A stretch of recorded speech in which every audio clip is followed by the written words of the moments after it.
আব্দুল্লাহ যুলবিজাইদাইন বলেন, আমি আপনাকে সাক্ষী রেখে বলতেছি, লা ইলাহা ইল্লাল্লাহ মুহাম্মাদুর রাসূলুল্লাহ সাল্লাল্লাহু আলাইহি ওয়াসাল্লাম। ও চাচা, দুনিয়াতে যতদিন বেঁচে থাকবো সারাটা জিন্দেগি ভর আমি ঈমানি হালাতেই থাকতে চাই। আজকে থেকে আমি সমস্ত কিছু ছেড়ে দিলাম। আল্লাহর হাবিব সাল্লাল্লাহু আলাইহি ওয়াসাল্লামের কাছে গিয়ে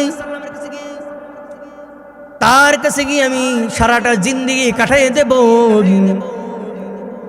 যখন তিনি চলে যাচ্ছেন, তার চাচা বলতেছেন, আব্দুল্লাহ, তোমার শরীরের মধ্যে যে পরনে কাপড় আছে এটা আমার কিনা, এটি দিয়ে যাও।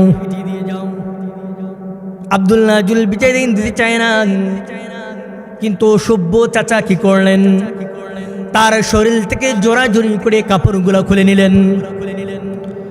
আব্দুল্লাহ যুলবিজাইদাইন দৌড়ে তার মার কাছে গেলেন। তার মা তাকে দেখে দরজা আটকাই দিলেন, বলতেছে, আব্দুল্লাহ, তোমার এই হালাত কেন? তোমার শরীরে কাপড় কোথায় গেছেন? আব্দুল্লাহ যুলবিজাইদাইন বলতেছেন, মা, আমি ইসলাম ধর্ম গ্রহণ করেছি, আমার চাচাকে ইসলাম ধর্ম গ্রহণ করার জন্য বলেছি, এই জন্য আমার শরীর থেকে পোশাকগুলা কিনে নিয়েছেন। তার মা ঘর থেকে একটি কম্বল দিলেন, এই কম্বলটাকে দুটা টুকরা করলেন, একটি টুকরা দিয়ে তার লজ্জাস্থানকে ডাকলেন, আর একটি টুকরা দিয়ে সেই চরিকে পেশায়া নবীজির দিকে রওনা হলেন। মক্কার মদিনার দিকে, মদিনার দিকে রওনা হচ্ছেন।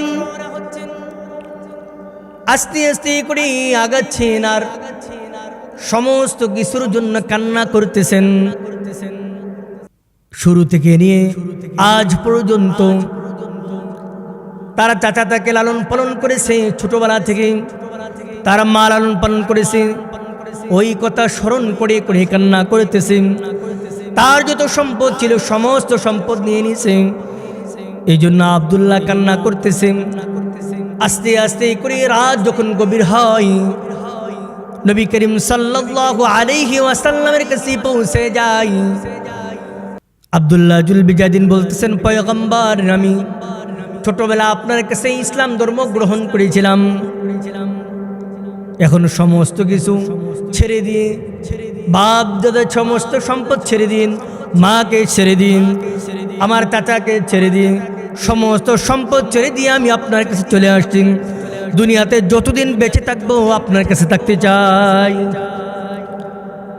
আল্লাহর হাবিব সাল্লাল্লাহু আলাইহি ওয়াসাল্লাম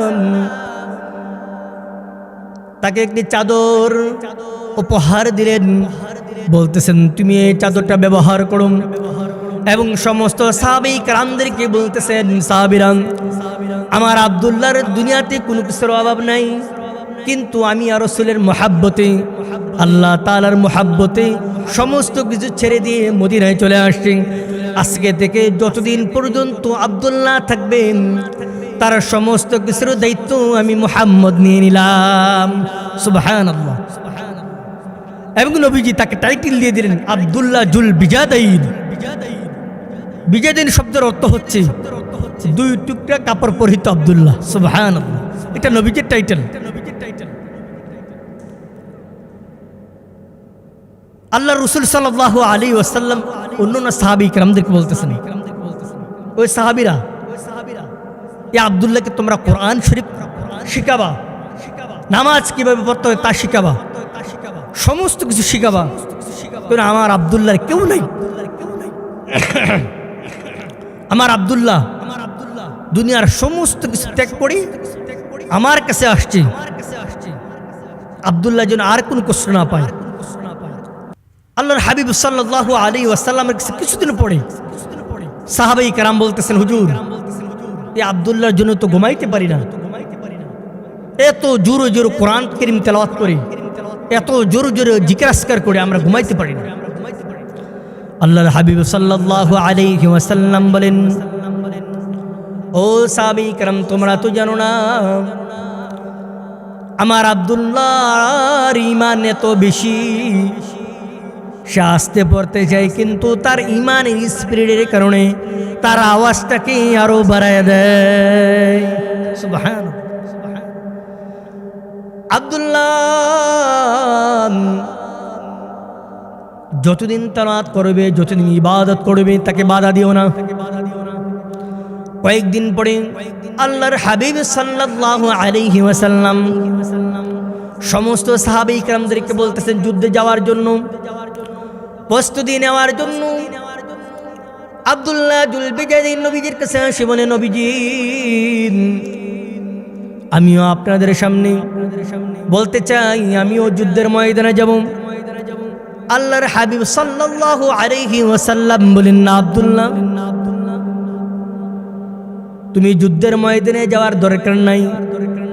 আব্দুল্লাহ জুলবিজাইন বলতেছেন, নবীজি ইসলাম ধর্ম গ্রহণ করার পর থেকে এখন পর্যন্ত আমি আল্লাহ তাআলা রব্বি করিমের কাছে একটাই প্রার্থনা করি, আল্লাহ আমাকে শহীদি মর্যাদা দান করিয়ে দেন।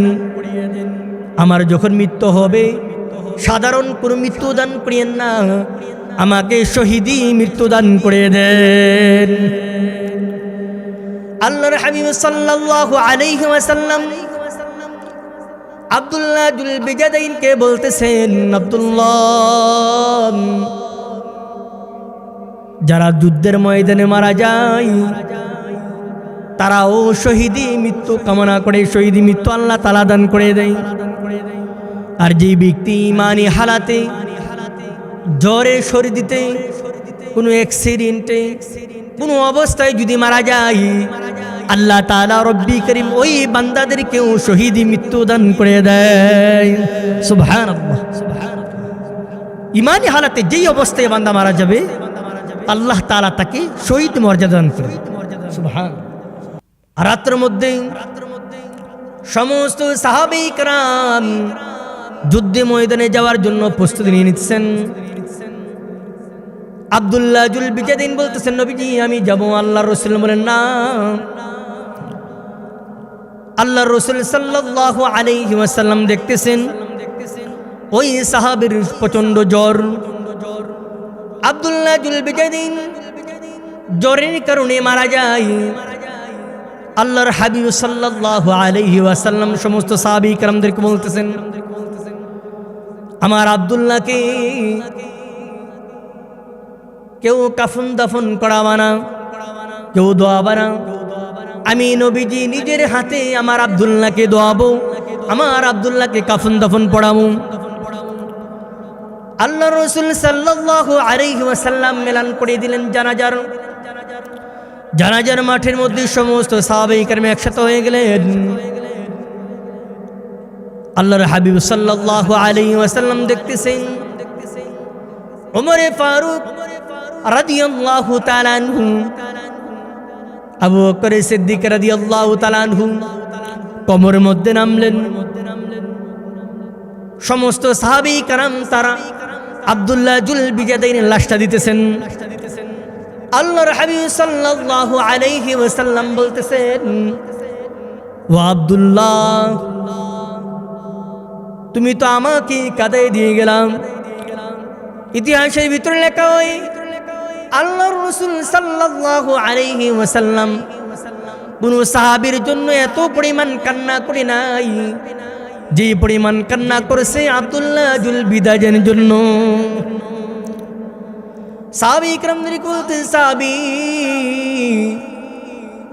আব্দুল্লাহ জুলবিজাইনের লাশটা আমার হাতে দাও, আমি নিজে আমার আব্দুল্লাহকে কাফন দাফন করেছি এবং আমার আব্দুল্লাহকে আমি জমিনের মধ্যে রাখলাম।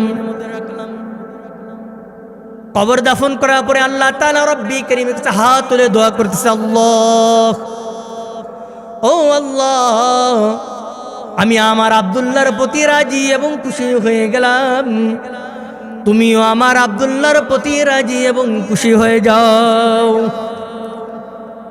আল্লাহর হাবিব সাল্লাল্লাহু আলাইহি ওয়াসাল্লাম দোয়া করতেছেন, অন্যান্য সাহাবী কেরাম আফসোস করতেছেন। হযরত সালমান ফারসি রাদিয়াল্লাহু তাআলা আনহু তিনি বলেন যে আব্দুল্লাহ, এটা যদি তোর লাশ না হয়ে যদি আমার লাশ হতো আমি কত শুভাভাগ্যবান হতাম।